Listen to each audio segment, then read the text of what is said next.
Welcome to the Joyfully Golden podcast. We're excited to share today's episode. If you've enjoyed any of our episodes, make sure to like it, share it with someone who may also enjoy it, and subscribe to our channel so you can stay up to date with our latest content. Enjoy today's episode.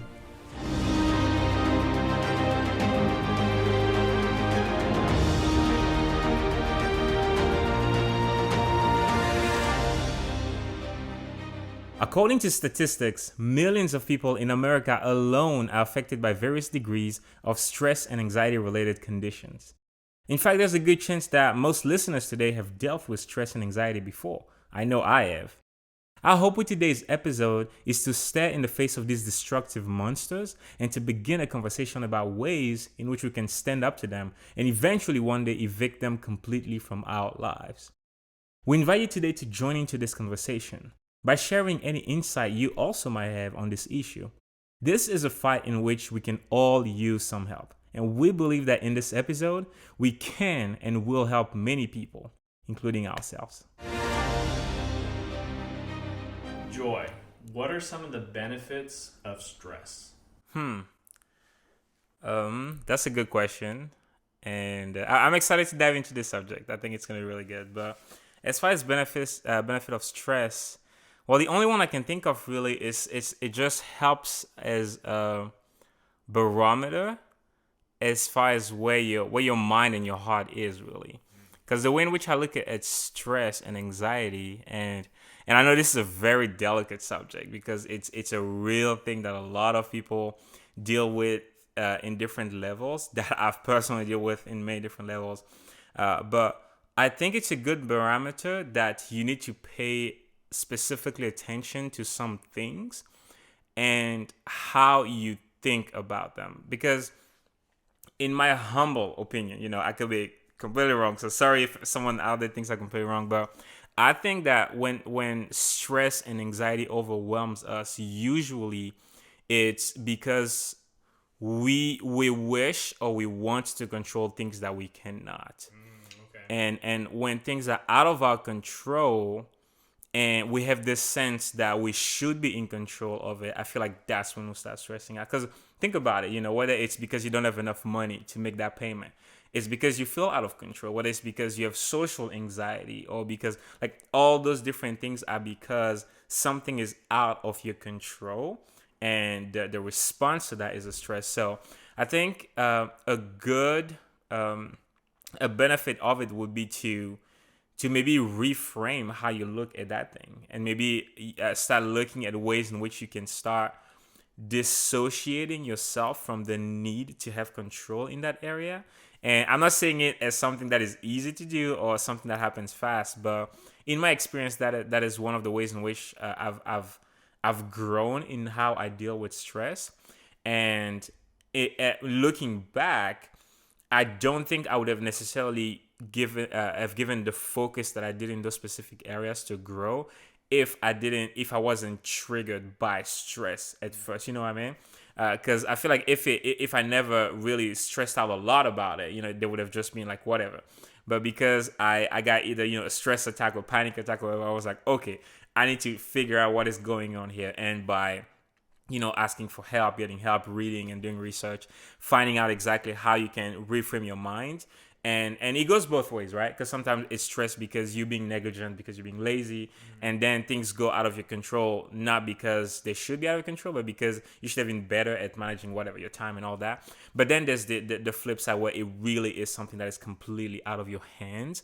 And I think getting that attack from stress, I think the only benefit will be to make you realize that there is an area of your life in which you have to learn to let go. You need to learn to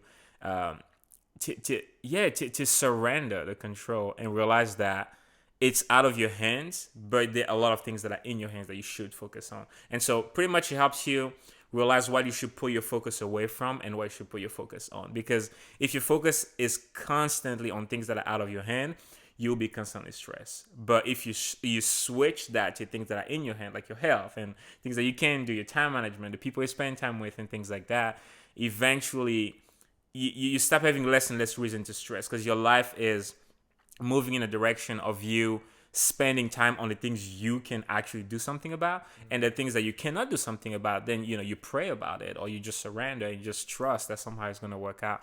And it might sound like an easy fix, but that's one of the advantages that I can think of when it comes to stress and experiencing it. Instead of freaking out and thinking, "Oh my goodness, the world is ending." You can put a twist on it and look at it as almost like as a signal. Like a signal on your engine light or whatever, to tell you that, oh, you got to pay attention, you got to do something here. And then from there comes the opportunity to actually do something with it. What is one moment in which you dealt with stress and anxiety? And if you don't mind, share a little bit of what that was like. Sure. So, I mean, there's been a lot. I think everyone at some point in their life deals with stress. I think it's part of growing up and developing that we have. I would say one of the ones that was a good example was when I failed the upper writing division test for graduating college. You could either take a class or you could take the test, and you have to get a certain score to pass it. And I went in there, and there were and the prompts I argued against based on my opinions and personal beliefs, and I came across it from more of like that. It was just personal opinion, beliefs, rather than like the focus of passing the test, because I didn't want to take a whole semester for this class, and I really wanted to have a specific date when I was going to graduate, because I'd already been at school for so long. And so when I got it back and I failed, it was this matter of, okay, now I can't graduate, and all of a sudden I'm out of time for that semester. So that was stressful. That made me a bit anxious. So I talked to my parents about it, and my first thing was like, okay, was there anything I can do? And I remember talking to like the administration at Fresno State, and they're like, well, no, not really. Like, without doing this, you can't graduate. So I'm thinking, like, I have to put it off like another semester or whatever. And they're like, well, this is what you have to do. And it was already, the semester had already begun, so it was too late to actually add the class and take it. So I'm really in a bind. So I'm like, okay, what do I do? So then I go talk to another division person, because sometimes when somebody tells you can't do something, they're usually not always right, and it's always a good idea to sometimes get a second opinion, especially when it comes to important things like this, like graduating. So I talked to another person, and they said, well, here's the future testing dates, and then they gave me that opportunity. So then I was like, okay, if I try and go in it again and do it the same way I did, then I'm not going to pass, and I'm going to fail again. So I had the stress of, how do I pass this upper division writing exam? Because I'd like to think that I write well, but it's a matter of, how do you answer the specific thing? So how well can you do this? So then I started studying it. I started looking it up. I watched some videos on upper division writing exams, and it taught me a little bit more about being a better writer, and it taught me ultimately really how to address passing this test. And then I went in, took it, and aced it the second time around, because I followed the prompts, and I was like, okay, I can graduate, but I got to buckle down and do this. So we have no time to be anxious. We have time to be focused. And I use that kind of like avoidance of wanting to fail again, avoidance of not wanting to fail again, as like a propellant to push me forward and get this thing done right the second time. Joy, what are some things we should avoid doing when dealing with stress? How much time do I have? So let's see. First and foremost, do not blame yourself for feeling stressed. I think that's one thing. I've had the opportunity to speak with a few people, to know personally a few people that deal with stress as a recurring condition. Like they get like either social anxiety or like just different settings that trigger almost on repeat, like a panic attack and whatnot. And one of the things that I was able to observe as I was talking with this person was the fact that there was a guilt that followed those attacks, in which the person pretty much felt guilty for experiencing that stress, felt like something was wrong, like with the person. And so, and obviously that's only a path to repeat that. So first and foremost, do not feel guilty for being stressed out, because when like being stressed out, it's not one of those things where it's like, oh, you're stressed out, just forget about it. No. When you experience stress and anxiety, there is a reason for it, whether it's caused by you, caused by something else. There is something that has caused you to get to the point of feeling that stress. And so the idea in dealing with it in a healthy manner is not to feel like something is wrong with you for experiencing, but to look at it and then address the cause of it, because it's an issue that can be fixed, So first and foremost, do not feel guilty for that, because that would never help. And the other thing I will say that I think is maybe equally as important is, do not try to find quick fixes for the stress. Focus on finding a long-term solution.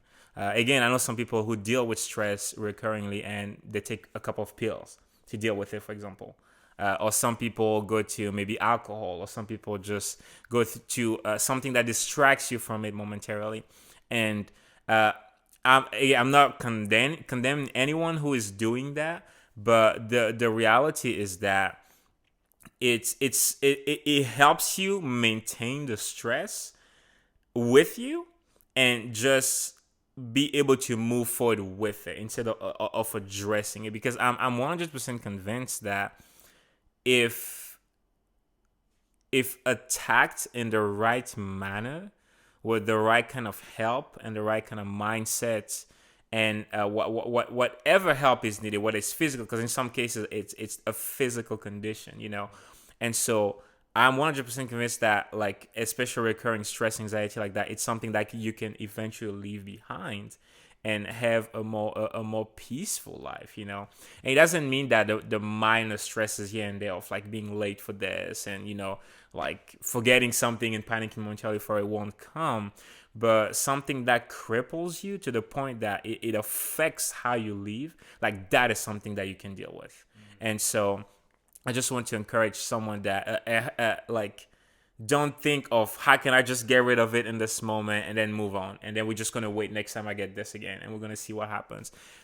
Engage yourself into finding out a way to deal with it long term, because your life wasn't meant to be crippled by this devastating feeling. And I talk about it in extensive details because it's something that I've dealt with, story for a different time, a different day, but I've dealt with like recurring stress. And there is, anyone who's had an anxiety attack like before, there's very few things that feel as close to death as that, because you literally feel like you're dying and there's absolutely nothing that can help you from it, because it's just so present and overpowering in the moment in which you feel the attack. And so I'm not speaking from someone who's just like, oh, I think, but no, I know it's real. I know it's powerful, but I also know that you are way more powerful than it. And it's only pretending to be tough and big. You can destroy and kick it out of your life. So those will be my two main things. So first of all, do not blame yourself for it, because it's not your fault. And even if it is your fault, blaming yourself won't help. So acknowledge that it's there. And then the next thing is, do not be satisfied with quick fixes, whether popping a pill or drinking this or watching this, engage in going after a permanent solution. Ask people for help. I know we have different leaders in the community in that, whether they're therapists or doctors or pastors or just a mentor, like just talk with people. They will point you in a different direction, and you'll be able to find help because it's something you can leave behind you. So, so those will be my main two things again. So do not blame yourself and go for a permanent solution instead of just a quick fix. What helps you on a day-to-day in your life deal with or overcome anxiety and stress? Three things. Prayer is always good, because it's interesting with prayer, because it's like you think, well, I'm going to pray to not have to deal with this. It's like, no, you're going to pray and God's going to say, all right, now here's your opportunity to now deal with this, because you learn how to adapt to stress and deal with it by dealing with it. So you can't just say, like, I want to be strong without going to the gym, breaking down your muscles, eating right, sleeping well, taking care of yourself. So if you ever want to become better at doing dealing with stress or anxiety, you have to voluntarily face it. You have to decide, I'm going to address these points in my life that are causing this uneasiness. And so praying for the opportunity, and then realizing that for me, it's like I see it as an opportunity. I get it, not always in the moment. I feel like, oh, this is such a great opportunity. Like I'll be like very worried, but I see it as this is what is necessary for me to become better. The fact that this is in my life means I'm not ready to move to the next step. And as painful as it may be, it's like I'm going to make it as painful as I decide I want it to be. And so with that mindset, I'm able to be like, okay, I can move forward through this. And then there's decompression. Because at some point, you need to create a mental break from what you're dealing with. And the same way we need sleep, we need a mental release from stressors or anxiety.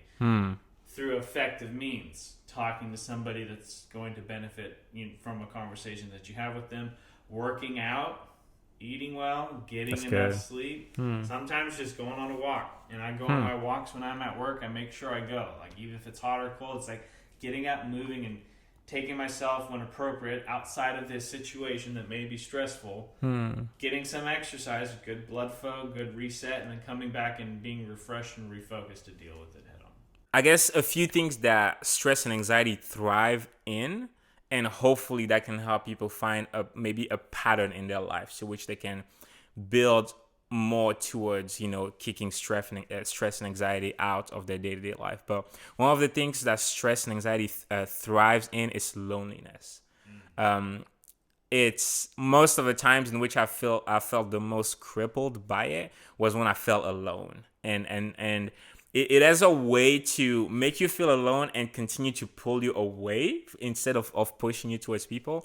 And so as much as you can, whatever that looks like for anyone listening, is try to get out of that mindset of I am alone, I have nobody, I can only, I have to deal with this alone, because it only fuels the stress, And another thing too that fuels it, and I don't mean to be rude, but another thing that fuels it is laziness.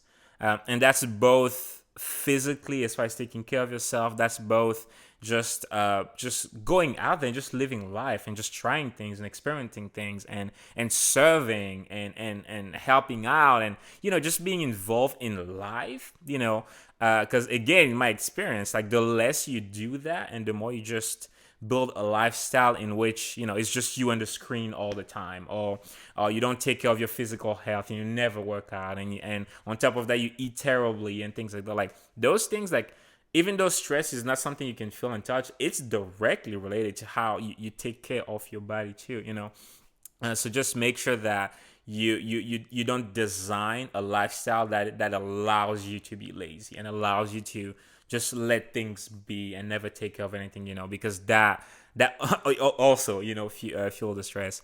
And I guess the last thing that I would say is stress really, really thrives in guilt. Again, I know I mentioned that earlier, but there is, again, possibly an episode for another time, but there's nothing good that can come from you either dwelling on the past or dwelling on mistakes that you've made or on things that people have done to you, and just sitting there and just refusing to forgive yourself and to forgive other people. Those things, like it just traps you, and that's just a ground for stress and anxiety to thrive, because when you refuse to forgive yourself, when you refuse to let go of the things that hold you down, you pretty much you are against yourself, and that puts you on the same side as stress and anxiety, because those things come only to destroy, only to hurt. And so I would say those three things in my experience are things that really just don't help when it comes to dealing with this. So avoiding them, obviously being on the other side of those things, no matter what that looks like in your day-to-day, will help tremendously just in the fight to deal with it. Because again, kind of like coming back to this point, stress and anxiety, they are not all powerful. They are not these entities that can just like hold you down no matter how hard you fight. No, they can give out. They can leave, And I just want to encourage anyone, who feels like the quality of their life is just drastically and negatively affected by the presence of stress and anxiety, to just know that there is a way out of it. It's not a permanent solution, but or a permanent situation, I should say. But how about you? What are some of your thoughts? It was really good. I think each one of your questions today could have been an episode in and of itself. I felt like we missed out on some stuff. But for me, the biggest thing that I always thought about with stress is that it's cumulative. And that the stress that you experience with an event or situation will inevitably, when not dealt with appropriately, affect other aspects of your life. If you're stressed out at work, it's going to make its way home. If you're stressed out in a relationship, it's going to make its way into how you talk to other people. You talked about the isolation, the loneliness, and how it seems to pull us back into it. It's this idea that stress is like a weed that just grows, and we feed it. And it's just... That's good. As soon as you deal with it, it's easy to deal with. The longer you take to deal with it, the more painful it is, because it's got all these roots that have rooted its way into your mindset. I love that. So it's like... And you have to find people that know how to deal with stress. Because I think that it's one of those things that we have to learn by seeing other people do. Because we learn to talk because people talk to us. You learn to talk well when someone teaches you how to talk properly. You learn how to make the body you want when you watch other people look at it. Stress is not this thing that I think we could all just magically do on our own. There's probably few exceptions of people that are able to manage it because they're just built that way. For the majority of us, myself included, you have to surround yourself with people that deal with stress with the desired outcome that you want. That's good. When you surround yourself with people that live for the weekend, that live to drink, that live to distract themselves, that live to avoid the deals, and they manage, and you can be successful with stress, but that in the long term will shorten your life, cause you much more pain and discomfort, and it, to me, does not seem like the best way to live. I find that by surrounding myself with people that know how to deal with stress, and you're talking about that don't go for that quick fix but that long-term solution, that aren't, and again, aren't worrying about other people's stress, because that's the thing. You start worrying about the stress of someone else, and then now you're stressed. Because it's magnetic. If it senses you paying attention, it's like, oh yeah, come here, and now I'm gonna stress you out too. And you have to really realize that you have control. Stress is 100% in our control. The outcomes associated with it, maybe not so much, because there are certain environments and things where it may be unavoidable because at the time it's necessary because of maybe a job, because of income, or because of the stress of having children, because, now you're a parent and you have to take care of them. That's going to cause stress. But ultimately, how you deal with it is in your control. Your mindset, your approach is in your control. And over time, when I think it's executed appropriately, you'll lead to a better and a more stress-free lifestyle. Stress is like a seed. When it is first planted in your mind, it is vulnerable and easy to deal with. When stress is appropriately addressed, it withers, having taken no nourishment from our doubts or fears. For in order for stress to take root, it must remain there, undealt with and avoided. We all know that the longer we avoid dealing with stress, the more powerful it grows. And once stress takes root within our minds, it becomes anchored and far more formidable. Its grasp expands beyond its initial form, weeding its way into other segments of our lives. The longer it lingers, the more afflicted we become. It feeds off of our anxiety and our fear and becomes seemingly helpless. But we must remember one important thing, that regardless of how great a magnitude stress becomes in our lives, it was created by us. It depends on us, and it cannot survive once we decide to no longer feed it. The pain associated with dealing with stress is directly related to how long we allow it to dwell within us. As a farmer must consistently tend to his crop to keep the weeds at bay so that his fields may bear fruit, so too must we consistently tend to our mind in order that it might flourish and enrich our lives.